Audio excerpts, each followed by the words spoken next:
నమస్తే అందరికీ. ఇప్పుడు రాష్ట్రంలో కొడంగల్ ఫార్మాసిటీ ఇష్యూ పెద్ద చర్చనీయాంశంగా మారింది. స్వయాన సీఎం రేవంత్ రెడ్డి గారి కొడంగల్ నియోజకవర్గంలోనే రైతుల నుండి తీవ్ర వ్యతిరేకత అనేది వస్తుంది. రైతులు ససేమీరా భూములు ఇవ్వరని గత 9 నెలలుగా గవర్నమెంట్ వచ్చినప్పటి నుంచి కూడా అక్కడ ఫార్మాసిటీని ఫార్మా విలేజ్ని ఏర్పాటు చేస్తామని చెప్పడం కొత్త గవర్నమెంట్.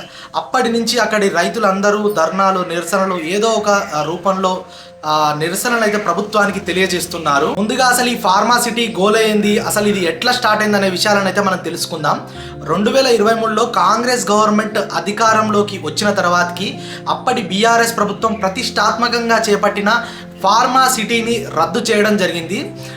కాంగ్రెస్ ప్రభుత్వం వాళ్ళు ఫార్మాసిటీకి బదులుగా ఫార్మా విలేజెస్ని ఏర్పాటు చేస్తామని చెప్పడం జరిగింది. అందులో భాగంగానే కొడంగల్ నియోజకవర్గంలో 3000 ఎకరాలను రైతుల నుంచి సేకరించి ఫార్మా విలేజ్ ని ఏర్పాటు చేయాలని కాంగ్రెస్ ప్రభుత్వం పూనుకుంది. కానీ అక్కడి రైతులు ఎట్టి పరిస్థితుల్లో ఫార్మాసిటీకి తమ భూములు ఇవ్వబోమని తేల్చి చెప్తున్నారు. మీకు కొంచెం ఈ ఫార్మాసిటీ బ్యాక్గ్రౌండ్ స్టోరీ చెప్పే ప్రయత్నం చేస్తాను.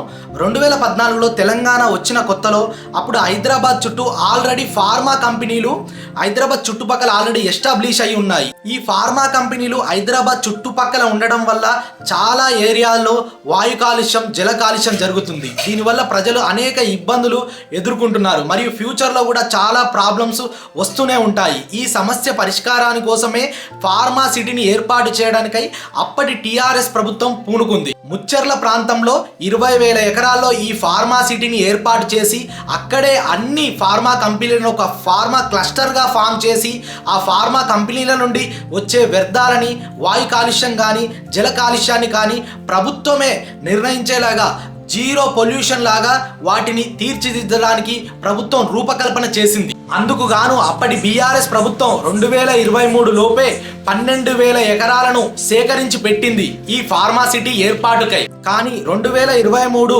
జనరల్ ఎలక్షన్స్ లో తెలంగాణలో కాంగ్రెస్ పార్టీ అధికారంలోకి వచ్చింది. కాంగ్రెస్ పార్టీ అధికారంలోకి వచ్చిన తర్వాత సీఎం రేవంత్ రెడ్డి గారు ఫార్మాసిటీని రద్దు చేస్తున్నట్లు ప్రకటించారు. ఆ ఫార్మాసిటీ ప్లేస్లో 4th సిటీని ఏఐ సిటీగా, ఫ్యూచర్ సిటీగా, మెగా టౌన్షిప్స్ని, స్కిల్ యూనివర్సిటీ లాంటివి, హెల్త్ హబ్ని ఏర్పాటు చేస్తామని ప్రకటించడం జరిగింది. బీఆర్ఎస్ ప్రభుత్వం అక్కడ ఫార్మాసిటీలో ఒక పెద్ద ఫార్మా కంపెనీలను అన్ని ఏకీకృతం చేసి ఒక క్లస్టర్ ఏర్పాటు చేయడానికి ఆ భూమిని సేకరిస్తే, ఇప్పుడు కాంగ్రెస్ ప్రభుత్వం ఆ క్లస్టర్ని ఏర్పాటు చేయకుండా దాన్ని కొంతవరకే పరిమితం చేసి ఫార్మా విలేజెస్ని ఏర్పాటు చేయడానికి పూనుకుంది. అందులో భాగంగానే ఈ కొడంగల్ ఇష్యూ అనేది తెరపైకి వచ్చింది. ఫార్మా కంపెనీలన్నిటినీ ఒక దగ్గరగా ఏర్పాటు చేసి క్లస్టర్గా వాటిని నిర్వహించడం ద్వారా కార్యకలాపాలు చేయడం ద్వారా ప్రజలకు ఎంతో మేలు జరుగుతుంది. ఎందుకంటే వివిధ ప్లేసుల్లో పెట్టడం ద్వారా హైదరాబాద్ మొత్తం అంటే చుట్టుపక్కల మొత్తం కాలుష్యం అయ్యే ప్రమాదం ఉంది.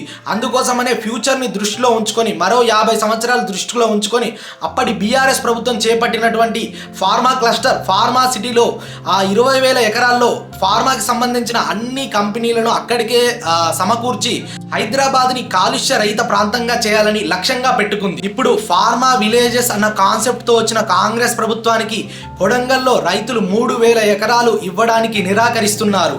ఈ ఫార్మాసిటీని ఏర్పాటు చేయడం ద్వారా భవిష్యత్తులో అక్కడి ప్రజలకి అనేక రకాల వ్యాధులు వస్తాయని, వాళ్ళు ఎట్టి పరిస్థితుల్లో తమ భూములు ఇవ్వబోమని తేల్చి చెబుతున్నారు.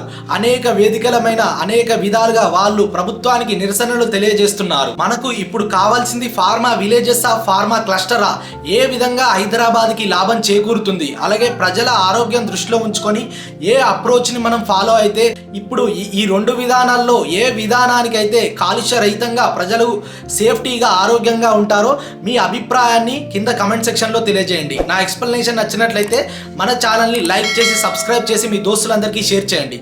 ధన్యవాదాలు.